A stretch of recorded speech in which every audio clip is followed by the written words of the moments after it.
guest room TV is a little bit different to control. I currently have a YouTube video playing. So this is not a smart TV, but it's got a Fire Stick attached to it, which allows you to use the internet.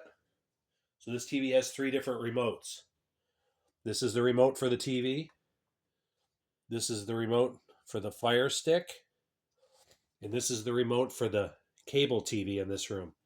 This is the cable box in this room, this little box here on the desk that I'm pointing down at. That little box, the top of it gets hot, so never put anything on top of it. No cups. Don't put your phone on there, it'll melt.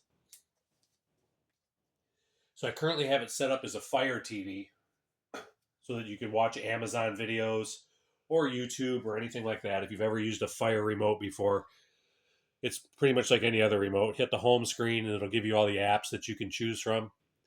You'll find Netflix on the Fire TV as well, or Fire Stick as well. It'll automatically be logged in.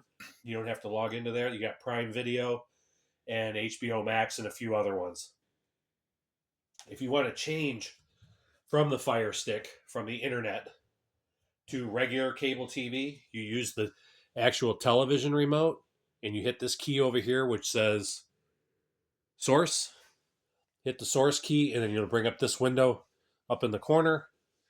Navigate to HDMI 2 using the up and down arrows and hit OK. You see the TV's black. HDMI 2 is for the cable TV. You'll need this remote. If you hit the power button and the cable button, at first you hit the cable button on this top row here, and then hit the power button, it'll only turn on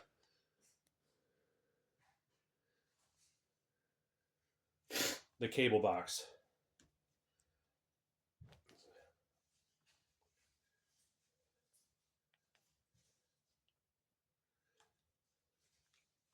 Once the cable comes up, if it is truly on HDMI 2, this is a newer TV, so I don't know if I put it on HDMI 1 or HDMI 2. Let's see if it comes up. Yeah, it's HDMI 2 is for the regular cable TV. And then you can just use this remote for volume, channel, whatever you want. You have to actually point this one at the box for it to work.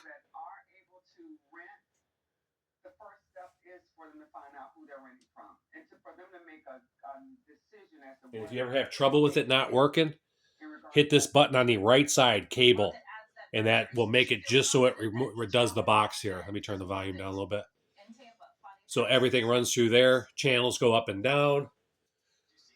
There's 1,000 different buttons on here, 1,000 different channels available and different options. I'm not going to go through all of them. If you have any trouble with this, down inside this cabinet underneath here on the desk, you'll find a remote control information card on how to use all the options in this remote control. If you use the system button on this remote control, this one in the upper left-hand corner here, sorry, my thumb is blocking it, that turns off the cable and the TV at the same time. I'm going to leave this television on cable TV. So you actually only need this one to control the cable box and the television. You don't need any other remote. But if you want to switch to internet television or Netflix or YouTube, you have to switch to HDMI 3 using this remote. And then you can use this remote to control the Fire TV. A lot of people like just the regular cable TV on. I will leave the TV just for that. It'll be set up for that when you get here, and you only need this one remote.